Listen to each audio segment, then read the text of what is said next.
김학의 전 차관 불법 출국 금지 수사를 막은 혐의로 이성윤 서울중앙지검장이 재판에 넘겨졌는데 그 공소장에 조국 당시 민정수석과 박상기 법무장관의 이름이 들어 있습니다. 수사에 압력을 넣은 과정에 두 사람이 연루된 정황이 있다고 검찰이 본 겁니다. 검찰은 그 두 사람에 대한 수사를 공수처로 넘겼습니다. 원종진 기자입니다. 이성윤 지검장 공소장에 적시된 또 다른 수사 외압의 정황은 이렇습니다. 2019년 3월 22일 인천공항에 나타난 김학의 전 차관을 긴급 출국 금지한 이규원 검사.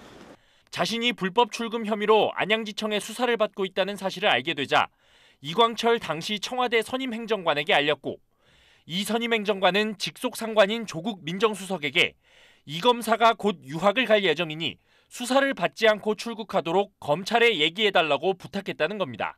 조국 민정수석은 이런 내용을 윤대진 법무부 검찰국장에게 전달했고, 윤 국장은 수사를 진행하던 이현철 안양지청장에게 조국 민정수석의 요구를 전했다고 공소장에 기재돼 있습니다. 얼마 뒤 출입국 관리본부 직원들도 수사를 받는다는 보고를 받은 박상기 당시 법무장관도 윤대진 검찰국장을 부릅니다. 박 장관은 내가 시켜서 한 일을 조사하면 나까지 조사하겠다는 거냐며 윤 국장을 강하게 질책했다는 겁니다.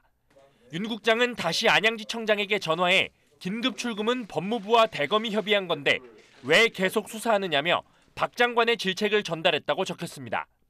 수원지검 수사팀은 윤대진 국장과 안양지청장, 차장 등을 공수처로 이첩했습니다.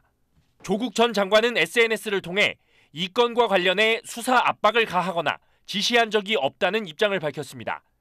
하지만 다른 관련자들은 SBS의 해명 요청에 답하지 않았습니다.